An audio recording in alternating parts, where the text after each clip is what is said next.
Bienvenido, bienvenida al podcast de la energía, un podcast de Álvaro Peñarrubia Ramírez.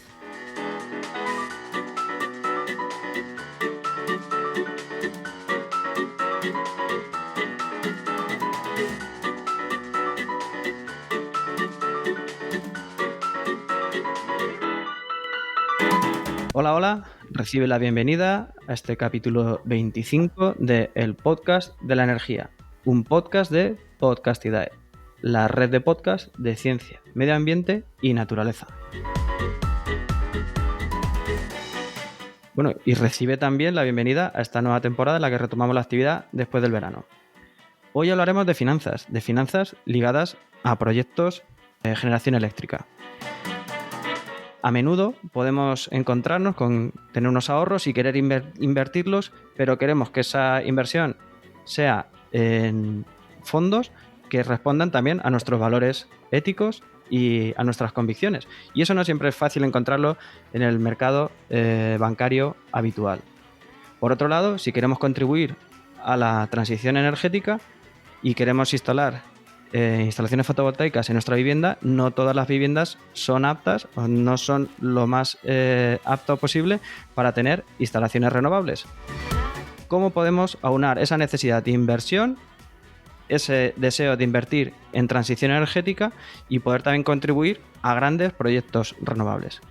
Pues hoy tenemos aquí a Nacho Bautista Sánchez y Adrián Bautista Sánchez, que nos van a explicar algunos conceptos financieros de inversión en proyectos y también de soluciones para aunar todas estas cuestiones que he nombrado antes. Buenas tardes. Hola Álvaro, ¿qué tal? Encantado de estar por aquí. Muy buenas tardes, ¿qué tal? Muy bien. Nacho Bautista Sánchez es ingeniero civil y graduado en ciencias ambientales. Antes de crear Fundin en 2017 con su hermano Adrián, al que también tenemos aquí, trabajó gestionando activos operativos y evaluando nuevas oportunidades de inversión para algunas de las empresas más destacadas del sector de las energías renovables en España. Adrián Bautista también es ingeniero civil y desarrolló sus primeros años de carrera profesional en la gestión de infraestructuras de saneamiento y como consultor marítimo portuario, aunque fue en el área de licitación público-privada de servicios donde acumuló más experiencia. Bueno, pues al margen de esta breve presentación, ¿nos podéis decir algo más de vosotros y también de la empresa de Fundin, que es la que habéis creado conjuntamente? Bueno, pues Adri y yo somos hermanos, como habréis podido deducir de nuestros apellidos. Desde hace un tiempo socios en una compañía que se llama Fundin, en la que bueno, intentamos democratizar el acceso a invertir en proyectos de energías renovables. Y bueno, somos abulenses, además con mucho arraigo a nuestra tierra. Tenemos aquí la oficina principal, hoy estamos grabando desde aquí de Ávila y siempre desde pequeños con mucho interés en hacer cosas y en emprender, ¿no? Que al final es un poco ese fuego que teníamos dentro y que hemos sabido canalizar en una plataforma como la que tenemos hoy en día. Pues has dicho hay varias cosas interesantes. Es emprender desde provincias, ¿no? Yo hablo desde Albacete también, una ciudad similar más o menos, y bueno, utilizar las nuevas tecnologías para hacer esta startup y llegar a toda la gente posible, ¿no? Eso es, sí, o sea, nosotros somos abulenses y a mucha honra que se suele decir, ¿no? Abulenses que les tocó salir a los dos, nos tocó salir a estudiar a Madrid, a vivir allí, a tener los primeros trabajos allí. eh, y realmente es porque hay una falta de oportunidades en ciudades como esta. Y una de las cosas que siempre hemos pensado, o yo hablo al menos desde mi punto de vista, y creo que Adri también lo comparte, es que no vale solo con quejarse, ¿no?, de que en los sitios no hay oportunidades. Yo creo que quienes tenemos la posibilidad, como nosotros la hemos tenido, de poder aportar un poco a la tierra que nos vio nacer y crecer, pues yo creo que tengo la obligación de intentar hacerlo. Y luego además, pues oye, el estar en un sitio como estos es diferencial para mucha gente y para muchos perfiles. No todo el mundo está buscando trabajar en Madrid, en Nazca. La gente también busca vivir en ciudades como esta y nosotros atraemos mucho talento también por esta razón y aquí tenemos una oficina con un talentazo y con una gran parte del equipo porque les atrae lo que tenemos aquí. Pues muy bien, desde luego muy interesante. Adrián, no sé si quieres comentar algo también de tu trayectoria, cómo has llegado hasta aquí y tu experiencia en funding. Bueno, la realidad es que fue idea de Nacho, ¿no? Él trabajaba en el sector y ambos invertíamos en proyectos de crowdfunding en otras plataformas. Y bueno, pues fue el momento que dijo, oye, esto, si lo aplicamos a las energías renovables, tiene sentido, vamos a estudiarlo. Y nos pusimos manos a la obra, ¿no? Encajó bien, nos decía gente del sector que no lo dejásemos, que tenía sentido y bueno, pues hasta hoy, ¿no? Y un poco pues por abundar en lo que decía Nacho del el montar una compañía en provincia, al final tienes la ventaja también de que te permite pues bueno, pues ser diferencial no solo para los empleados, ¿no? Para las personas, sino también para pues a lo mejor las instituciones, ¿no? Y que pues, a lo mejor seas más susceptible de obtener ciertas ayudas y demás que puede ser interesante para la continuidad o los inicios de una compañía. Muy bien, pues nada, hechas las presentaciones, vamos a entrar en el tema que nos trae hoy aquí, que es las finanzas. Vamos a hacer una primera aproximación a algunos términos, algunos conceptos de finanzas específicos de proyectos y general de finanzas para después entrar ya en las particularidades. Pero para saber qué lenguaje tenemos que usar, que para quien desconozca este idioma, porque quien oye este podcast sabe más de energía, de ingeniería, pero no tanto de los dineros, pues vamos a aproximarnos poco a poco, ¿no? A ver, vamos a hacer un breve glosario de términos. Por ejemplo, ¿qué es CAPEX? ¿Qué es OPEX? Que esto casi se oye en muchas noticias de periódicos generalistas, casi, ¿no? Y se utiliza de una forma así natural. Apalancamiento, ¿qué son estos términos? Vamos empezando poco a poco. Bueno, ahí, como bien dices, al final esto se utiliza muy a la ligera, ¿no? Y la gente del sector, pues cuando estás muy acostumbrado a hablar de ello, piensas que todo el mundo lo entiende, ¿no? Y que todo el mundo sabe de lo que estás hablando, pero muchas veces no es así, ¿no? Y son términos que son muy sencillos de entender una vez te los explican una vez, pero que muchas veces no tienen la oportunidad de que alguien te lo cuente, ¿no? El CAPEX al final es el coste de implantación de una inversión, ¿vale? Cuando vas a hacer una nueva inversión, por ejemplo, en energía renovable, pues tiene unos costes de implantación. En una planta fotovoltaica necesitas comprar todas las estructuras, todo el cableado, los inversores, los módulos, ¿no? El centro de transformación. Y todos esos costes más la obra civil, al final te suponen un coste total de implantación, ¿vale? Que al final es el punto de partida de tu inversión, ¿vale? Es lo que va a determinar con los flujos de caja futuros la rentabilidad que vas a obtener, ¿vale? El OPEX, por su parte, pues son los costes de operación, ¿vale? Los operational expenditures que se llaman, ¿vale? Que básicamente es en esa vida útil, una vez ya tienes la planta funcionando, ¿no? Al final vas a tener unos costes de mantenimiento, de gestión de la sociedad, de venta de energía, de consumo de energía, que las propias plantas tienen cierto consumo, ¿no? Y todos esos costes son los que tendrán que deducirse de tus ingresos, ¿no? De tus ingresos por venta de energía, por tus kilovatios hora generados, y de ello obtendrás los ingresos o el beneficio total de la planta antes de impuestos, amortizaciones, depreciaciones bueno, y tasas que son impuestos, ¿no? Vale, vamos con más siglas, que tenemos ya unas cuantas. El TIR y el TAE, que lo vemos en los folletos por ahí de los bancos. ¿Qué es el TIR y el TAE? Pues este sí que es un poquillo más complejo. El TIR o la TIR, ¿no? Es la tasa interna de retorno, que al final viene a decir a qué porcentaje de descuento de unos flujos de caja futuros estás descontando ese dinero para que tu valor actual neto sea cero. Es decir, voy a intentar explicarlo esto Sí. en castellano, ¿no? Esto es, si yo tengo una previsión de que voy a obtener durante los próximos 10 años 1.000 euros y he hecho una inversión de 500, ¿vale? ¿A qué tasa? Empiezo en menos 500, ¿no? Y voy a terminar en 500 positivos. Pero ¿a qué tasa yo tendría que descontar esos 500 euros de cada año, ¿no? Del año 1 a 10, ¿vale? Para que el valor actual de ese dinero, es decir, trayendo ese dinero a valor actual, que estos son tasas estos son cuestiones financieras, no esto es matemática financiera, tú al final para hacer una inversión tienes que traer el dinero a valor actual o llevarlo a un valor futuro, ¿vale? Pero tienes que, para que compares cantidades iguales, las tienes que traer al mismo valor, al mismo periodo de tiempo, ¿vale? Uh-huh. Entonces, ¿a qué tasa estás descontando todo ese dinero futuro, todos esos 500 euros, perdón, esos 100 euros que vas a obtener en cada uno de los años, ¿vale? Para que tu valor actual neto sea cero, ¿vale? Y esto al final, que tampoco se entiende muy bien cuando se dice así, ¿vale? Lo que viene a representar es contra qué valor estás compitiendo cuando tú haces una inversión, ¿vale? Si tu TIR es del 7%, ¿vale? Lo que quiere decir es que siempre y cuando estés invirtiendo ese dinero y financiándote a un valor más barato, por ejemplo, vas a ganar dinero. O si tu inflación, que ahora es un tema muy de actualidad, si tu inflación está por debajo del 7%, invirtiendo el 7%, te estás protegiendo contra esa inflación. En cambio, si ese dinero no lo mueves, ¿vale?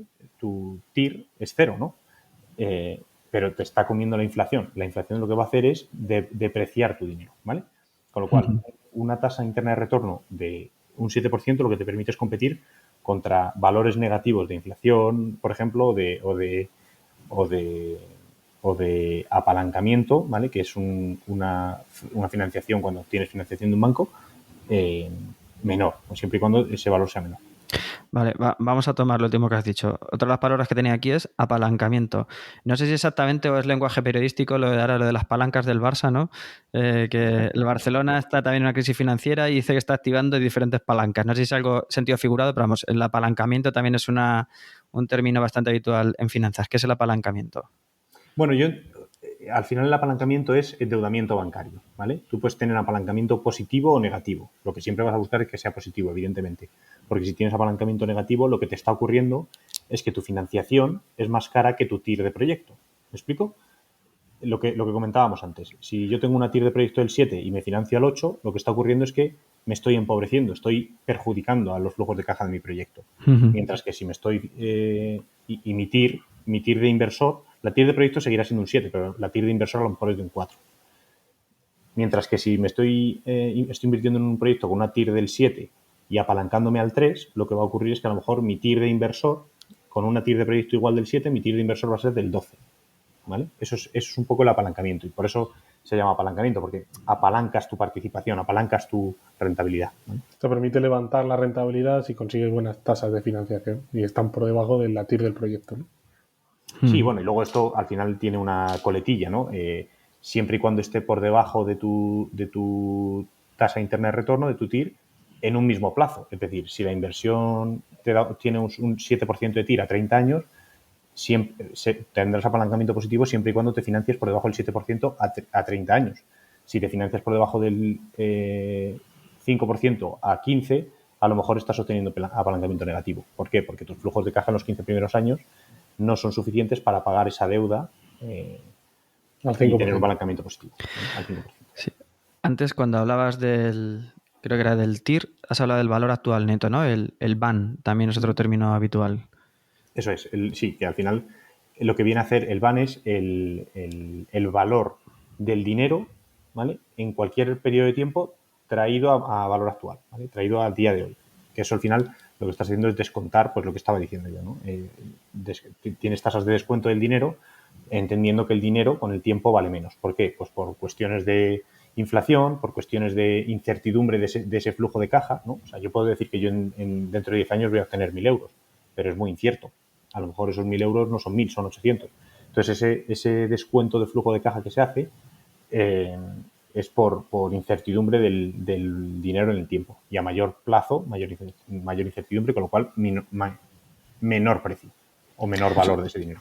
O sea, por poner a lo mejor un ejemplo sencillo, si de aquí al 31 de agosto de 2023 tú tienes una inflación del 10%, el valor actual neto de 500 euros en el 31 de diciembre de 2023 es el 90% de 500, ¿no? Que serían 455, si no me equivoco. Ahora Sí, por ahí. el número fallo, pero vamos, sí. Vale. Bueno, pues si tenéis en la cabeza algún concepto, alguna sigla, algún término que tengamos que conocer para seguir avanzando, y si no, pues pasamos al siguiente punto. Bueno, yo te diría que nos dejamos uno importante, Álvaro, perdona que te interrumpa, que es la TAE, que al final la TAE es con lo que tú comparas los productos financieros en todos los bancos, ¿vale? La TAE es la tasa anual equivalente, que no deja de ser la TIR, ¿vale? Cuando se producen pagos con distinta periodicidad a la anual, ¿vale? Es decir, si hay 10 pagos al año, la TAE no es igual a la TIR. Y si hay un pago cada 3 años, la TAE no es igual a la TIR, ¿vale?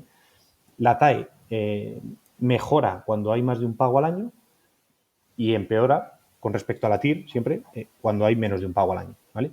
¿Esto por qué es? Al final lo que viene a decir, lo que viene a hacer la TAE es decir, es tener en cuenta cuándo tienes tú el dinero disponible en tu cuenta, ¿vale? Y pongamos un ejemplo. Si yo voy a recibir 120 euros al año, no es lo mismo que yo lo reciba si invierto el dinero el 1 de enero, no es igual que lo reciba 120 euros el 31 de diciembre a que reciba 10 euros cada uno de los últimos días del mes, ¿vale? Porque yo tengo el dinero disponible en mi cuenta para volver a hacer con ese dinero lo que quiera, ¿vale? Entonces, el tener tu dinero disponible con anterioridad mejora tu TIR, ¿vale? Con lo cual, la TAE, al final lo que viene a reflejar es el impacto de la periodicidad distinta al anual contra la TIR, ¿vale?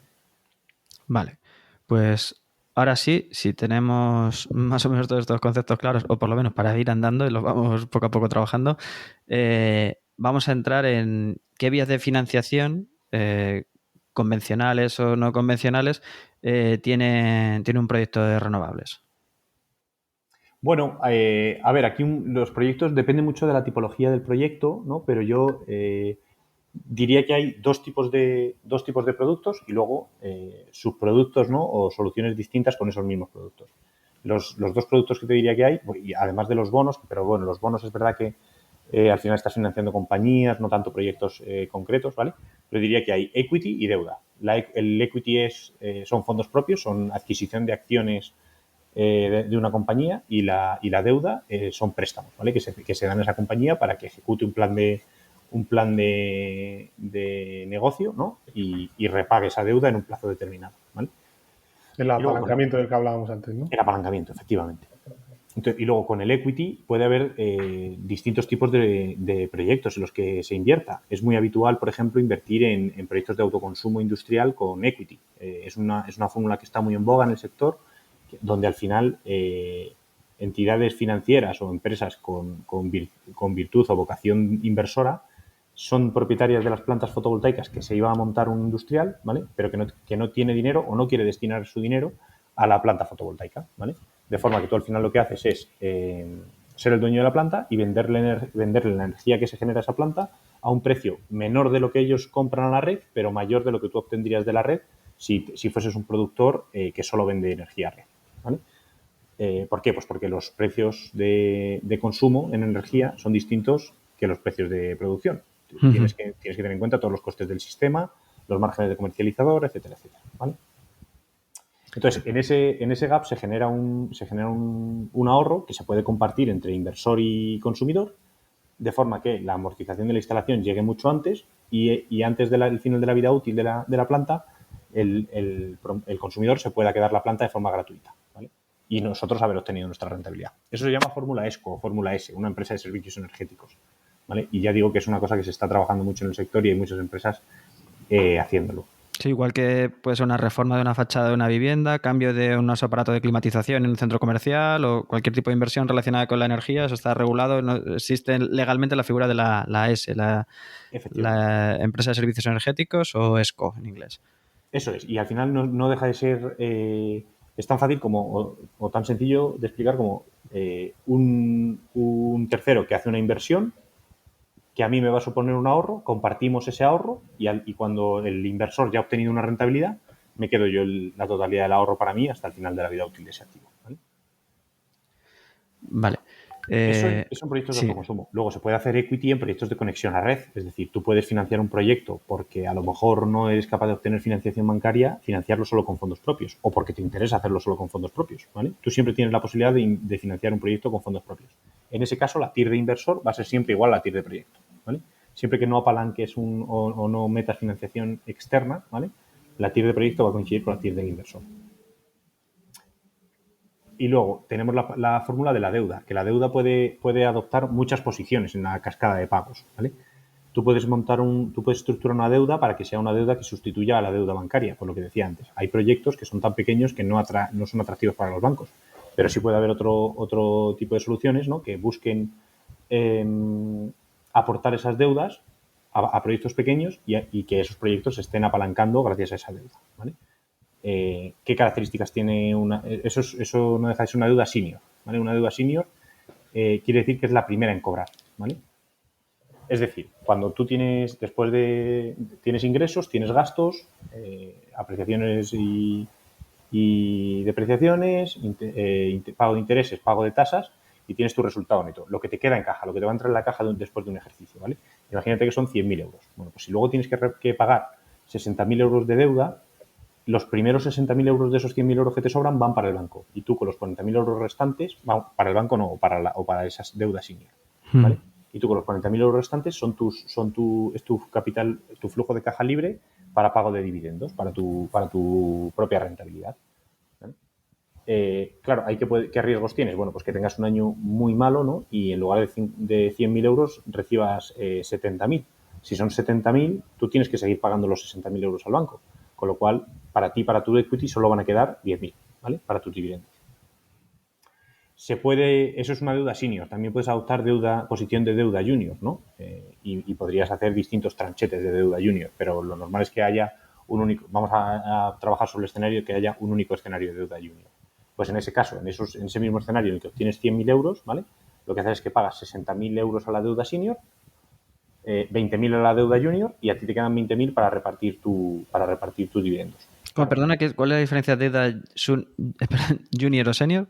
La posición que adoptas en la cascada de pagos, básicamente. La senior es el primero que cobra, la deuda junior el segundo y luego el equity es el último en cobrar. Siempre. ¿Vale? Claro, la gente puede estar pensando, pero bueno, y si yo voy a ser el último en cobrar, ¿para qué voy a querer meter deuda? Bueno, pues porque al final, lo que decíamos antes, te estás apalancando. A lo mejor estás consiguiendo que un proyecto de 2 millones de euros te ponga 1,5 millones de euros el banco, 250.000 euros la deuda junior, y tú solo tienes que poner 250.000 euros de tu propio capital. Con lo cual, al final lo que estás consiguiendo es que te queden 20.000 euros de caja libre contra tus 250.000, mientras que es, estamos hablando de casi un 10%, ¿no? Y algo menos. Algo menos, sí, un poquito menos de un 10% de retorno anual, mientras que en el otro escenario tienes que poner 2 millones de euros para recibir 100.000, que es un 5% de retorno anual. Lo que estás haciendo es mejorar tu retorno para tu capital invertido, ¿vale? Entonces estás mejorando tu rentabilidad. ¿Esto cuándo es bueno? Cuando, bien, no tienes suficiente capital para costear un proyecto, o bien cuando tienes muchos proyectos, aunque tienes mucho capital, tienes muchos proyectos para canalizar toda la inversión que tú tienes que hacer. Tampoco tiene sentido que un fondo de inversión, por ejemplo, apalanque sus proyectos, pero no tenga suficientes proyectos como para no ser capaz de mover todo el capital que ellos tienen disponible. ¿Me explico? Tienes que encontrar ahí el equilibrio de cuánta deuda necesitas. Bueno, pues ya sabemos más o menos quien quiere promover un proyecto, qué maneras tiene de financiárselo. Ahora yo estoy al otro lado. Tengo un dinero, tengo unos ahorros y quiero invertirlo en todos esos proyectos. ¿Qué vías tengo para encontrar esos vehículos de inversión? Bueno, pues al final existen diferentes vías para invertir en renovables, ¿no? La más sencilla o la que más puede tener en la cabeza la gente es invertir en empresas cotizadas que invierten en este tipo de cosas. Pero bueno, que es una fórmula un poco indirecta si quieres, pero la realidad es que, bueno, invirtiendo en una utility o en algunas de los productores independientes que hay ahora, pues Solaria, Green Energy, cualquiera de estas, puedes invertir en las compañías que luego gran parte de los recursos que captan los emplean para eso, para promover proyectos de renovables y producir energía limpia. Y esa sería una vía, ¿no? Luego existe la vía de los fondos de inversión, que aquí en España hay varios y básicamente son vehículos donde juntan un montón de inversores con bastante capital, que levantan pues cientos de millones de euros para invertir en proyectos que han podido promover ellos o que promueven otros, los construyen, los operan, los venden normalmente y con eso sacan la rentabilidad para los inversores, ¿no? El problema que tienen estos fondos es que el ticket mínimo, que es la aportación mínima que tiene que hacer un inversor, la inversión mínima que tiene que hacer un inversor suele ser de 100.000 euros por ley e incluso a nivel comercial son a veces hasta más altos, ¿no? Y se quedan al final pues fuera al alcance de mucha gente por eso, por el capital, ¿vale? Eso se llama como inversores institucionales o algo así, ¿no? Se suele nombrar así o... Sí, así los puedes llamar. O sea, casi todos los inversores institucionales, pues tipo fondos de pensiones y cosas así, lo que hacen es invertir con este tipo de fondos, ¿no? pero también inversores privados, pero con muchísimo capital. Pero claro, al final es que ese es el tema, ¿no? Tienes que ser elegible para un Santander Private Bank y no cosas así, ¿no? No, el podcast de hoy va dirigido a gente como vosotros, como yo, que quiere invertir en esto. Así A que mortales. sí, ese capítulo lo pasamos. A mortales. Con lo cual, bueno, se te quedan fuera del alcance de casi todo el mundo.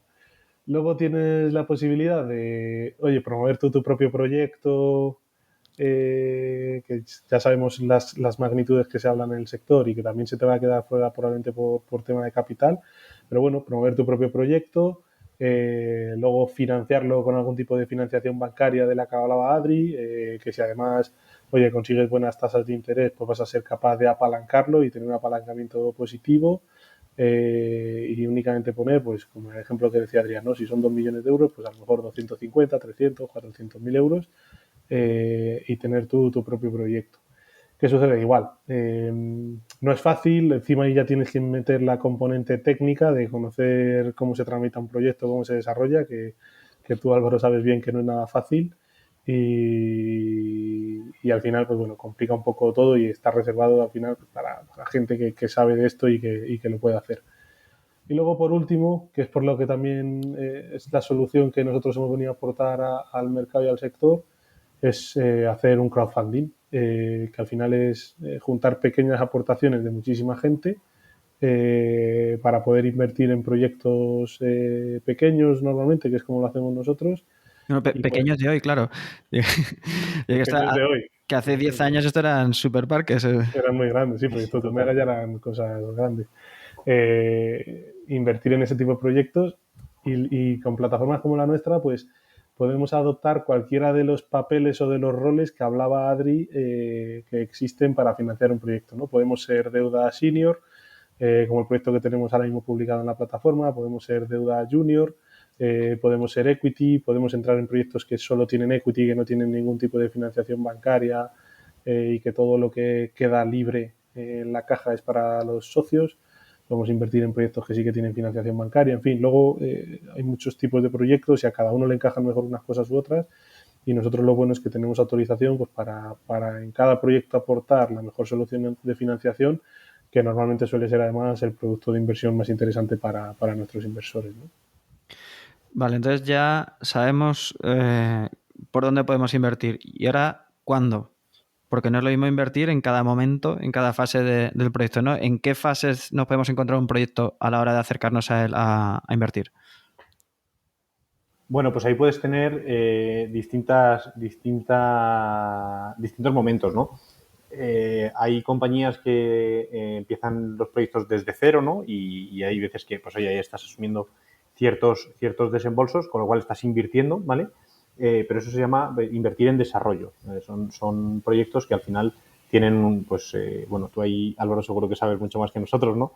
Pero tendrás tus 18, 24, 36 meses de desarrollo en función también del tamaño y de la suerte que tengas muchas veces con la administración, ¿vale? Pero ahí estás invirtiendo en la fase de desarrollo. Una vez el proyecto obtiene el último de sus permisos, ¿vale? Decimos que está ready to build, ¿no? O preparado para construirse, ¿vale? Que es una fase siguiente en la que ya lo que estás haciendo es invertir para costear la construcción, ¿vale? Ahí ya lo que estás haciendo es financiar el CAPEX que comentábamos antes, ¿vale? En el desarrollo, en cambio, lo que estás esperando es que tu proyecto, una vez esté en ready to build, valga mucho más. Una persona que quiera financiar ese CAPEX esté dispuesta a pagar mucho más de lo que tú has costeado o asumido en la fase de desarrollo, ¿vale? Claro, según vamos avanzando fases, se acorta el tiempo que tú tienes que estar desarrollando el proyecto y se eliminan riesgos. No te ha parecido ningún ave protegida, no te ha parecido un problema geotécnico allí, no te ha parecido nada raro y has eliminado riesgos de cualquier tipo. Entonces, bueno, poco a poco, según vamos dando fases, y claro, entiendo que cada vez es más caro y los rendimientos ya no serán tan grandes, ¿no? Binomio riesgo-rentabilidad siempre tienen que ir de la mano. Es decir, si esperas multiplicar por 5, pues tienes que saber que vas a tener riesgo. Si lo que esperas es obtener un 7% de TIR, pues tu riesgo ya es mucho menor, ¿no? Y si ya estás haciendo una deuda, pues puedes estar tranquilo, ¿no? Puedes estar muy tranquilo porque tu problema ya no es tanto de cobro o no cobro, sino de flujo de caja, ¿no? De certeza de cobro en un periodo de tiempo determinado, pero tu rentabilidad va a ser menor, vas a estar por debajo de un 7, ¿no? Entonces, riesgo y rentabilidad siempre tienen que ir de la mano, ¿vale? Lo que decíamos. Incluso puedes invertir en proyectos en fase de operación también, ¿no? Cuando ya están construidos. Efectivamente. ¿Ahí qué estás haciendo? Pues bueno, pues ahí estás todavía reduciendo más tu riesgo. ¿Por qué? Porque ya no vas a tener un riesgo de construcción, un riesgo de que se te dilate el proyecto o los retornos, o los primeros retornos de tu inversión, porque ya el proyecto está funcionando, está operando y ya está obteniendo ingresos desde el momento en el que tú inviertes. Claro, yo he dicho solo que te eliminas incertidumbres por el camino, pero también no es lo mismo ingresar hoy que ingresar dentro de 2 años. O sea, es otro plus. Efectivamente. Eso a efectos de TIR, eso la TIR tiene un impacto muy importante, ¿vale? No tiene nada que ver empezar a cobrar desde el minuto 1 que empezar a cobrar a 2 años, ¿vale? Entonces, tú ahí estarías invirtiendo en COD, que es Commercial Operation Date, o más adelante de eso, ¿vale? Y ahí tu riesgo, una vez más, es todavía menor, ¿vale? Con lo cual es lógico o es normal que esperes rentabilidades menores que cuando has invertido asumiendo riesgo de construcción. Vale, y ya lo último que nos queda para cerrar esta primera parte es, una vez que ya lo tengo operando, ¿de qué manera ingresa ese proyecto? ¿Cómo obtiene los beneficios por esa energía? Pues bueno, tú puedes tener muchos tipos de régimen, ¿no? Los proyectos de 2008, los que se montaron al principio, eran proyectos que estaban en régimen especial, ¿no? O régimen retribuido, ¿vale? Que había una retribución, además de tu venta a mercado de tus kilovatios hora producidos, tenías una retribución a la inversión, es decir, por haber puesto una planta fotovoltaica a funcionar, te retribuían anualmente, ¿no? Y una retribución a la operación, que es decir, por cada kilovatio hora que producías, además te pagaban a mayores más dinero del que tú obtenías en el mercado. ¿Esto por qué se hacía? Pues porque en 2008 las plantas fotovoltaicas no eran rentables per se, sino que había que apoyarlas para que llegase un momento en el que la tecnología estaba suficientemente madura como para que fuesen rentables por sí mismas. El día de hoy, ¿vale? Esto, o sea, que hoy la fotovoltaica sea rentable tiene mucho que ver con que hayamos sido capaces de desarrollar tanta fotovoltaica como para que la tecnología aprendiese lo suficiente como para ser rentable a día de hoy, ¿vale? Uh-huh. Luego, puedes tener un proyecto que vende energía a mercado, ¿vale? Es decir, todos los días, incluso todas las horas, el precio de la energía es distinto, ¿vale? Y te pagan en función del precio que estaba marcado en esa hora que tú has producido energía, ¿vale? Y a todos los productores se les paga igual, salvo que tú estés en un régimen distinto, ¿vale? Que puedas estar en una adjudicación de un precio del gobierno, ¿no? Ahora, en los últimos 2 años o 3 años, se han celebrado subastas de precio en España, ¿vale? Que lo que haces es que tú pujas por un precio. Oye, yo quiero tener un precio fijo durante los próximos 12 años y quiero que sea este. Y si el gobierno te concede ese precio fijo, tú ya sales de ese mercado de precio horario. A ti toda la energía que produzcas te va a pagar al mismo precio, sí o sí, ¿vale? Y eso es muy similar a la otra fórmula que existe, que es la del PPA, el Power Purchase Agreement, un contrato de compraventa de energía, que podemos tener entre privados, ¿vale? Es decir, que yo, empresa consumidora, te diga que te pago a ti, empresa productora, tus 35 euros megavatio hora, más costes de sistema, más margen de comercializadora, y me lo sirves en mi casa, me lo sirves en mi industria. Esto a mucha gente a lo mejor hace año y medio le sonaba totalmente desconocido. Ahora, por suerte o por desgracia, la verdad es que le resulta más familiar qué es esto del mercado, que cada hora tiene un precio y demás, pero bueno, sí, la verdad es que decías los 30 euros megavatio. Esto cuando se hicieron aquellas subastas, creo que salió por ahí, los que ganaron Forestalia o no sé, o Capital Energy en otras, estaba alrededor de los 30 y pocos euros, cuando el mercado estaba a 60, 80 los días caros, y ahora hemos llegado a 400, 500, los futuros dan 1.000 euros en Francia para el invierno, así que por hacernos un orden de magnitud, también de por dónde van los números. Sí, Bueno. O sea, se han disparado completamente. O sea, el precio del mercado a día de hoy en España, que es el de los precios más baratos de toda Europa, si no el más barato a día de hoy, estamos hablando de 4 o 5 veces más de lo habitual en la historia del precio del mercado eléctrico, ¿no? Que era mucho más estable. Al final, pues eso, a lo mejor tenías días que se iban un poco de madre y tenías 60 euros, pero lo normal era estar en entornos de 40, 50 como mucho, ¿no? Y el hecho de tener esa certidumbre en el precio, pues bien les valía a esas empresas que has comentado el tener un precio un poco menor para asegurarse no tener ninguna complicación en el tiempo, ¿no? Igual sí conviene además señalar que esta volatilidad de precios que vemos ahora o esta disparidad de precios y de barbaridades de precios que estamos viviendo no es por las renovables, ¿no? Que las renovables son perfectamente rentables con esos 30, 40 euros megavatio hora que se venían teniendo.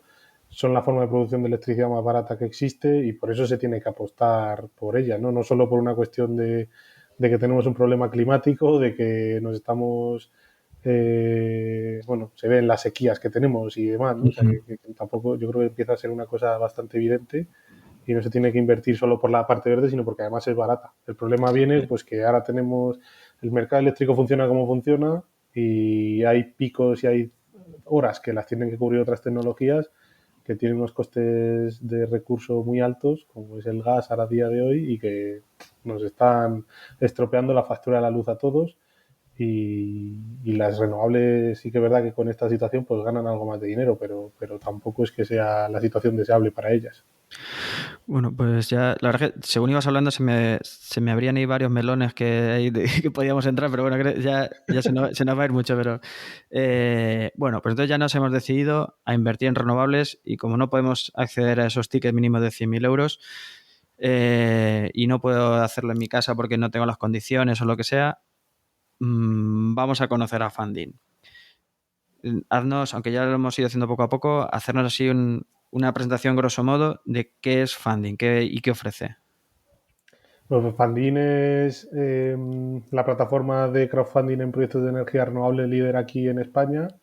Somos una plataforma que nació, bueno, constituimos la empresa en julio de 2017, pero la CNMV, que es la Comisión Nacional de Mercado de Valores, que es un poco la que regula la bolsa, los mercados financieros, los fondos, etcétera, nos autorizó en febrero del 19 pues para poder sacar oportunidades de inversión en proyectos de generación de energía limpia a través de una plataforma online que es funding.com, en la que la gente desde 500 euros puede elegir los proyectos en los que quiere invertir y la cantidad, que la cantidad mínima, si no lo he dicho, son 500 euros. Desde entonces pues hemos financiado 15 operaciones, tenemos ahora el 16º proyecto publicado, tenemos más de 7 millones de euros invertidos a través de la plataforma, casi 1.500 inversores activos que han invertido al menos una vez con nosotros y bueno, una solución que como introducíamos antes se dedica a eso, a hacer un crowdfunding, a juntar pequeñas cantidades, muchos 500 euros de mucha gente para poder invertir en proyectos de hasta 1 millón de euros o 1,5 millones de euros como el que tenemos ahora publicado en la plataforma. Y de las formas que estamos viendo de financiación, por lo que habéis dicho, se adapta también, depende del proyecto, ¿no? Pero, o sea, ¿de qué forma se hace? ¿Se compra una participación del proyecto en concreto o participación en la empresa? ¿De una forma de préstamo? Exactamente cómo se aporta el dinero a los proyectos. Pues nacimos, cuando nos autorizó la CNMV al principio, en febrero del 19, solo podíamos hacer equity. Si recapitulamos lo que contaba antes Adri, solo podíamos aportar fondos propios a los proyectos y bueno, ahí lo que hacíamos era proyectos que no tenían ningún tipo de deuda, que todo el CAPEX, toda la inversión que hacía falta la aportaban inversores o clientes nuestros que se convertían en socios de una sociedad que es dueña de los paneles que se instalan en el techo de un consumidor o en el suelo para su conexión a red. Y así nacimos y así hicimos las primeras 13 o 14 operaciones, creo que de las que hemos hecho son así. Hemos hecho un proyecto ya de deuda para un proyecto en Murcia muy grande de 400 megavatios, se llama Carril Solar, que ahí hicimos pues una deuda muy chiquitita de 450.000 euros. Y ahora tenemos publicado un proyecto en el que somos la deuda senior, somos los inversores se van a convertir en prestamistas de un proyecto, que es un proyecto que ya está funcionando y está operando desde hace un año, de 2,5 megavatios, que está en Zaragoza, y con ese capital, pues que el promotor lo que va a hacer es recoger o devolverse el dinero que había aportado para construir el proyecto, que lo habían aportado todos ellos de su pulmón, y ahora pues con esta deuda pues van a conseguir apalancar ellos un poquito su rentabilidad, y para nosotros es una oportunidad de invertir en otra tipología de proyectos, y pues como decía, siendo prestamistas y teniendo un volumen de riesgo muchísimo más reducido que invirtiendo en un proyecto de equity en el que, oye, hay cosas que pueden salir bien y nosotros tenemos proyectos que están yendo relativamente bien con estos momentos de precios, pero también hay cosas que pueden salir mal y al final, pues oye, con una deuda te garantizas o te cubres muchísimos de los riesgos que tienes siendo propietario de una planta fotovoltaica, ¿no? Hemos dicho ahí varias veces por encima la palabra riesgo. Cuando vamos a invertir, yo os hago aquí ya una confesión personal, o sea, yo soy bastante miedoso por la cuestión del dinero. Estoy registrado en Funding desde final del 19, principios del 20 y no me he decidido, tampoco le he hecho ninguna otra alternativa. Tengo ahí en el calcetín los ahorros y decirnos un poco cómo aplica el riesgo aquí. En caso de impagos, ¿cómo funcionaría? Y bueno, has dicho que si sois deuda senior sería la primera en cobrar ahí, o cómo hay una cobertura ante impagos, si habéis tenido alguna experiencia con algún problema de este tipo. O sea, riesgos los hay de todos los colores y sabores, ¿no? Y además nos gusta ser bastante transparentes con ello. Estás haciendo una inversión y existen riesgos. Si no existiesen riesgos, nadie te estaría retribuyendo por aportar dinero, ¿no? Incluso con una deuda senior, por muchas coberturas que tengas, siguen existiendo riesgos. ¿Qué pasa? Están muy minimizados, ¿no?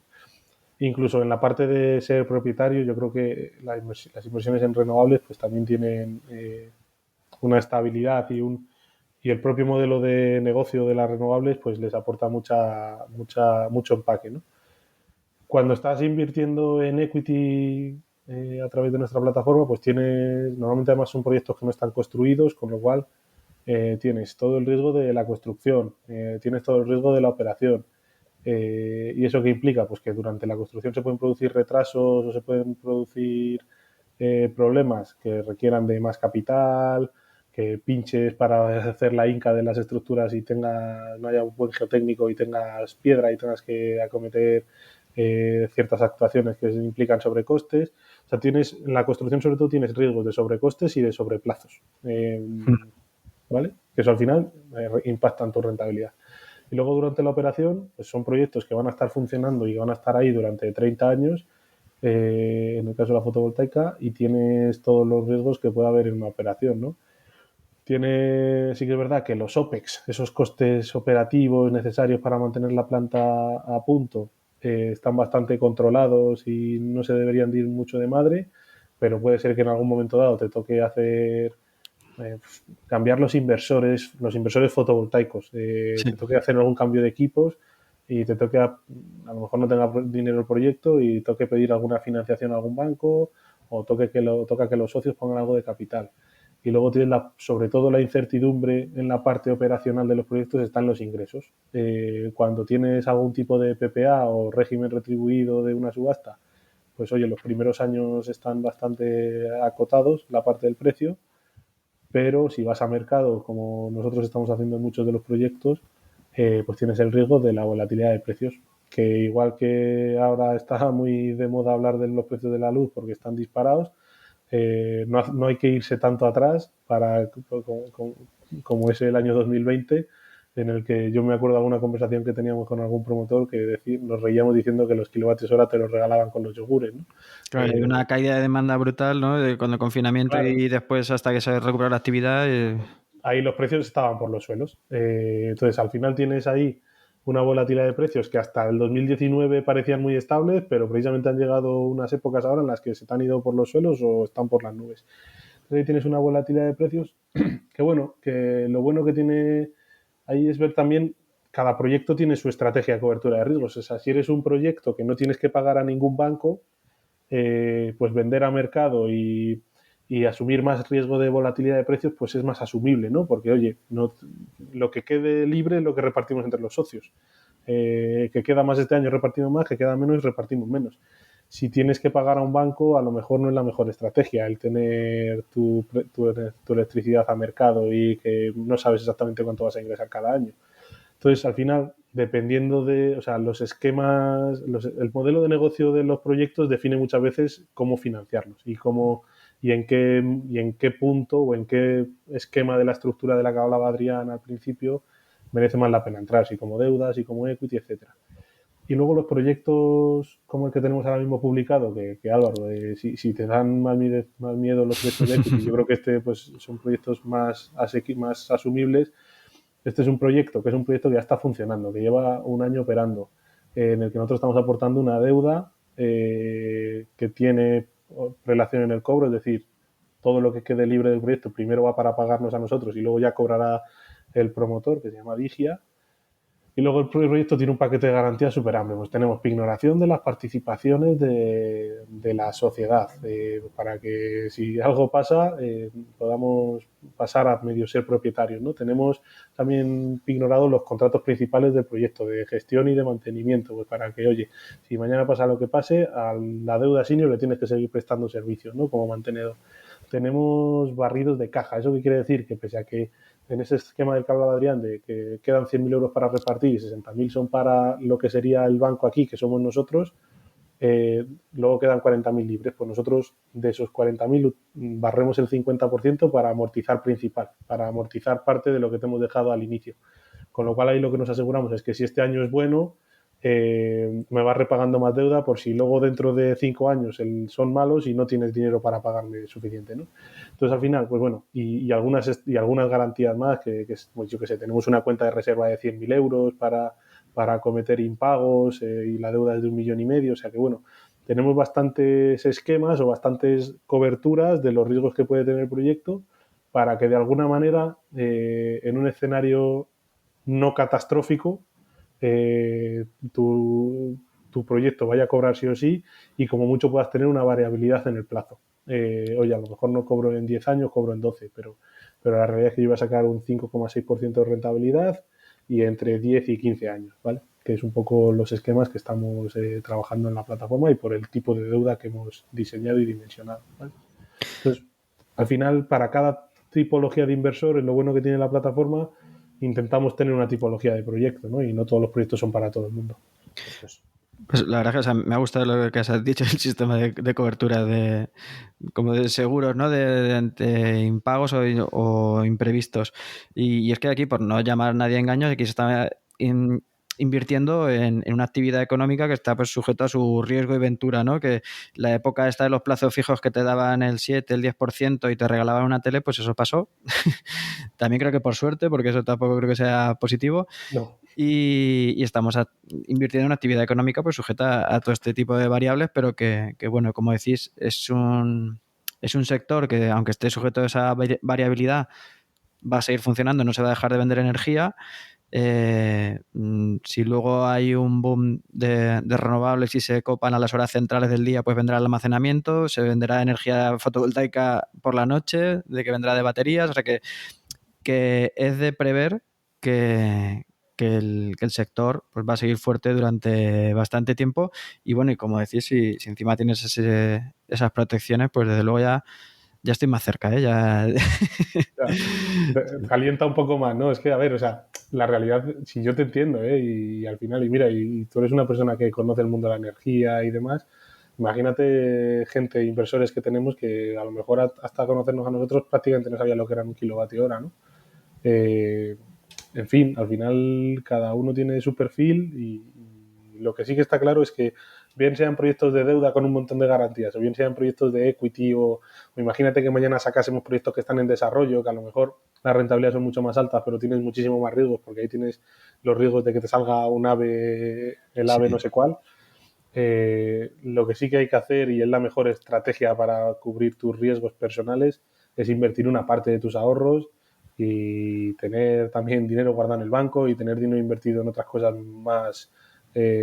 más seguras y a lo mejor también puedes tener otras cosas invertidas en cosas mucho menos seguras que las renovables, que también las hay y hay muchas, ¿no? O sea, Sí, bueno, o sea, en vuestra plataforma hay veces que tenéis más de un proyecto activo, si no uno, y dentro de unos meses tendrás otro, que también otra forma de diversificar es ir poniendo pequeñas cantidades o lo que se vaya pudiendo en diferentes proyectos, ¿no? Porque puede haber un desastre en uno de los proyectos, pero que si hay en todos es que vamos todos mal, ¿eh? sí, exacto. No, Claro, no, en todos es prácticamente imposible, porque al final los proyectos pueden tener problemas puntuales, pero a nivel sectorial, si tú lo piensas, ¿no?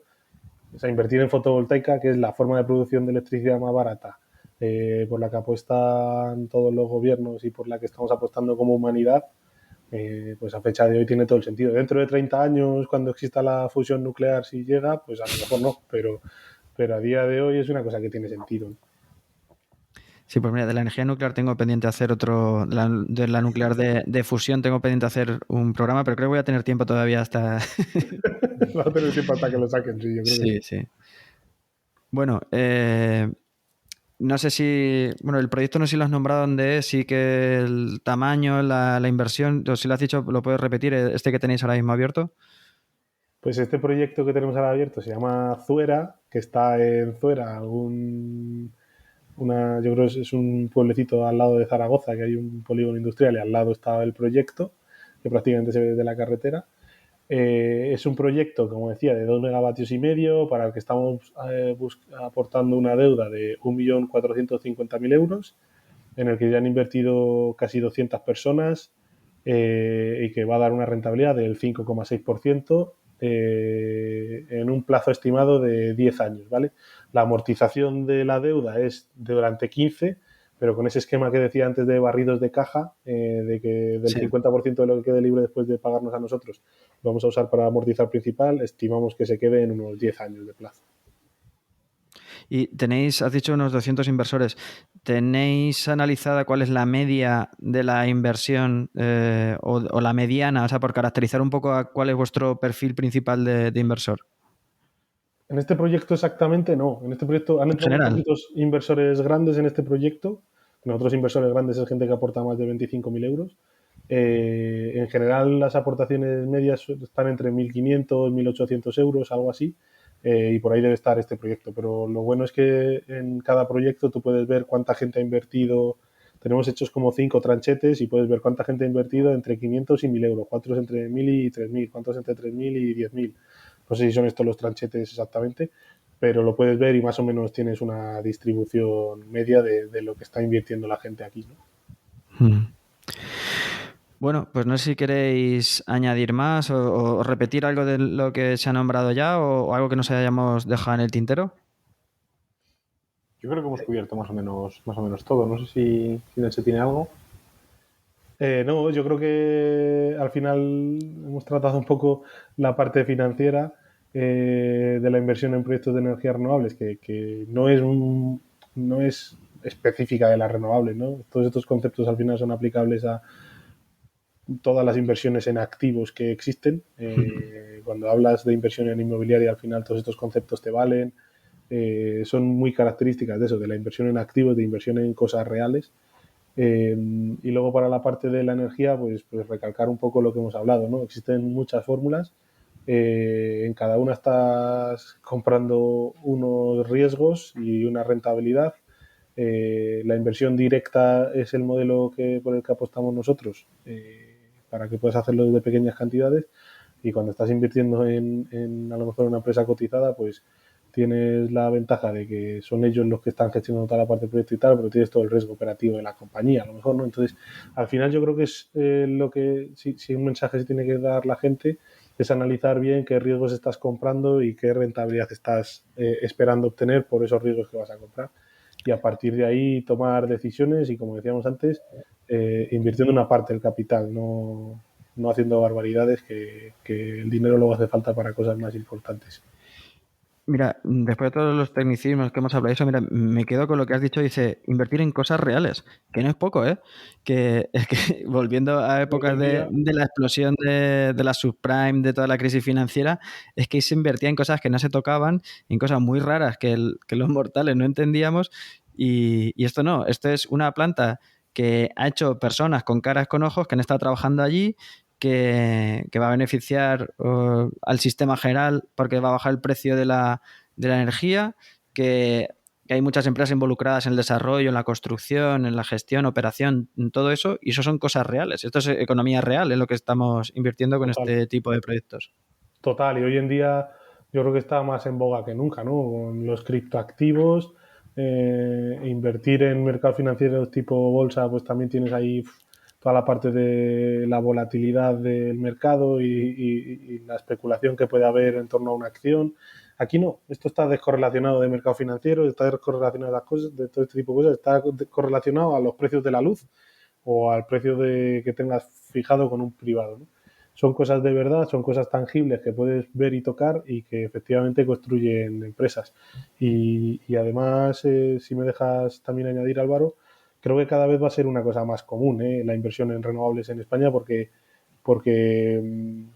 hay comunidades autónomas que están obligando a los promotores a abrir la inversión a los locales, a la gente que va a tener allí un proyecto durante X años y les obligan a los promotores a abrirlo. Esto pasa ya en Baleares, Cataluña y Navarra.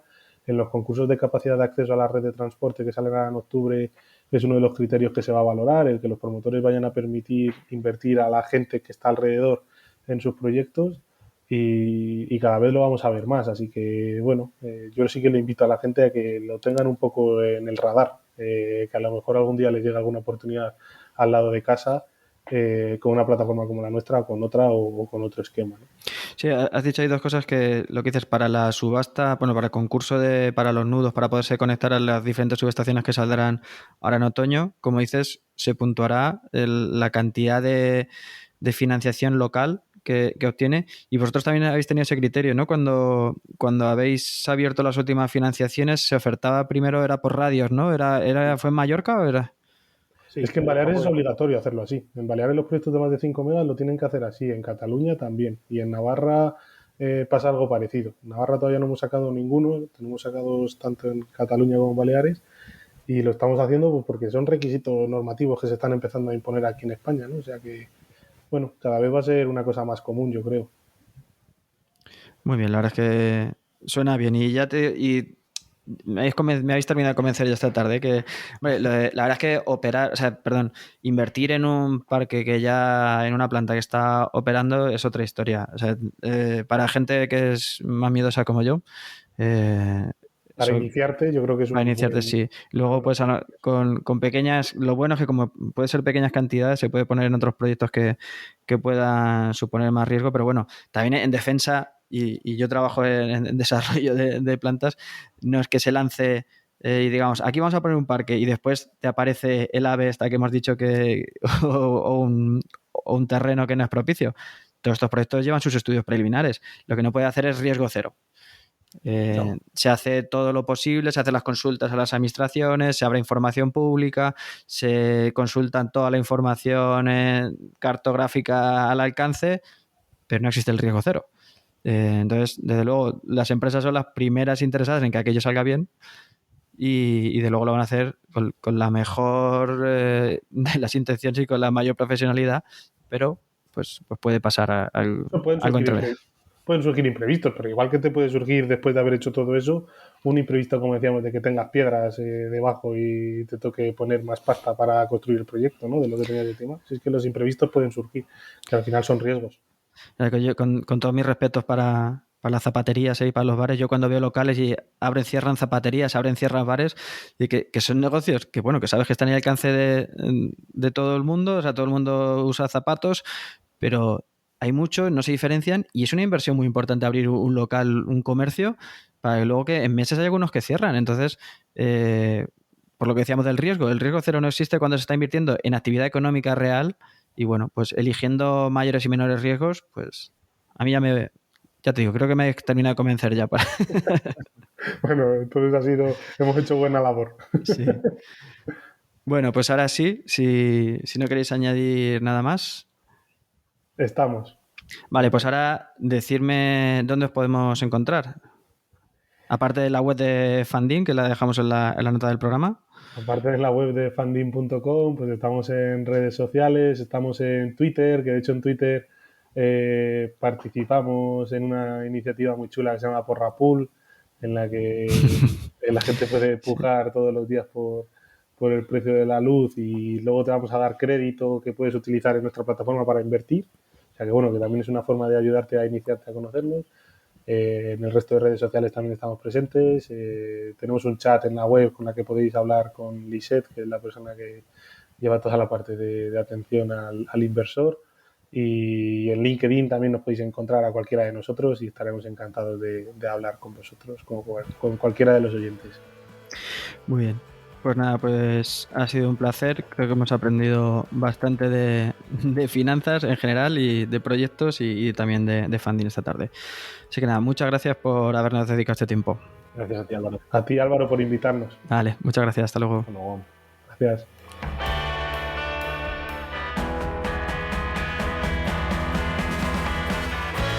Y hasta aquí este episodio 25 y este arranque de temporada del podcast de la energía. Si te ha gustado, te sugiero que te suscribas. Y si crees que a más personas le puede resultar interesante, me ayudaría mucho que lo compartieras. Y si lo que quieres es hacer una sugerencia, comentario, valoración o corrección, lo puedes hacer encontrándome en mi perfil de LinkedIn, Álvaro Peñarrubia Ramírez, o en la página y redes sociales de Podcastidae y en Twitter con el hashtag El Podcast de la Energía. Nada más, un placer tenerte al otro lado y te espero para el siguiente programa. Sé eficiente. Hasta pronto.